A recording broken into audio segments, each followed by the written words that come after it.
आप देख रहे हैं एबीपी लाइव और आपके साथ मैं हूं वंशिका शर्मा। नीट यूजी मामले में केंद्र सरकार ने सुप्रीम कोर्ट में हलफनामा दाखिल कर परीक्षा को रद्द नहीं करने की मांग की है।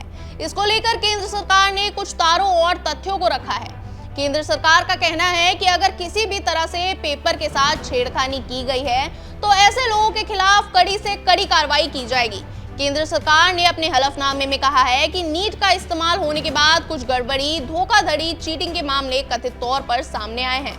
इन्हीं के चलते सीबीआई को मामले की जांच करने के निर्देश दिए गए हैं। ऐसे में जब अभी तक ऐसे तथ्य सामने नहीं आए तो इशारा किया जा रहा है कि देश भर में बड़े पैमाने पर गड़बड़ी या धोखाधड़ी हुई है। ये सही नहीं होगा कि पूरे एग्जाम को ही रद्द कर दिया जाए। अगर पूरे इम्तिहान को रद्द कर दिया जाता है तो ऐसे में उन लाखों छात्रों को भी नुकसान होगा और उन्हीं के साथ गलत होगा जिन्होंने मेहनत कर बिना किसी धोखाधड़ी और गलत तरीके को अपनाए अपनी पूरी समझदारी के साथ इम्तिहान दिया और अच्छा रिजल्ट लेकर आए। सरकार इस बात को लेकर पूरी तरह अलर्ट है कि किसी भी इम्तिहान और उसमें बैठने वाले छात्रों के हित को पूरी तरह से सुरक्षित रखा जाए।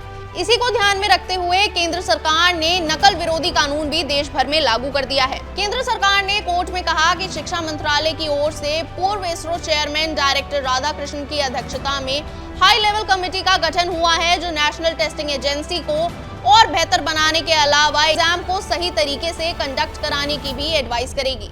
इस कमेटी की ओर से अगले 2 महीने में शिक्षा मंत्रालय को अपनी रिपोर्ट सौंपी जाएगी। नीट यूजी परीक्षा का रिजल्ट आने के बाद ये सामने आया था कि इस परीक्षा के साथ 67 छात्रों ने टॉप किया था, जो कि बहुत बड़ी संख्या है।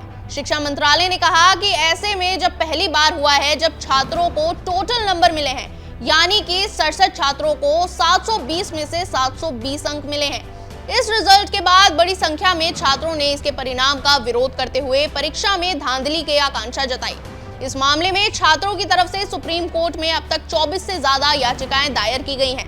अब इसके आगे की सुनवाई 8 जुलाई को जस्टिस चंद्रचूड़ की अध्यक्षता वाली बेंच करेगी। आप इस मामले में अपनी राय हमें कॉमेंट सेक्शन में जरूर बताएं और ऐसी ही खबरों के लिए देखते रहिए एबीपी लाइव।